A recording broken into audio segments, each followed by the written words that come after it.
Hurmatli ayollar, sizlar vazn tashladinglarmi yoki vazn qo'shdinglarmi?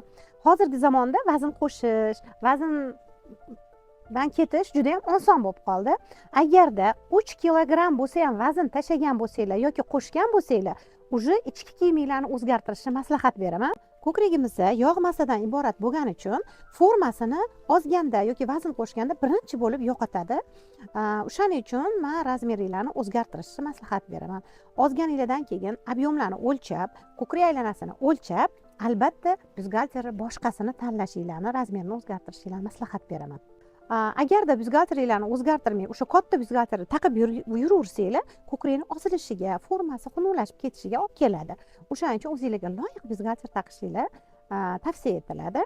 Noto'g'ri taqilgan byustgальterni razmeri o'zgartirilmasa, agarda sizlarning limfatokka, qon aylanishini buzilishiga, bosh og'rig'i, har xil kasalliklarga olib keladi. Bu juda ham katta ahamiyatga ega.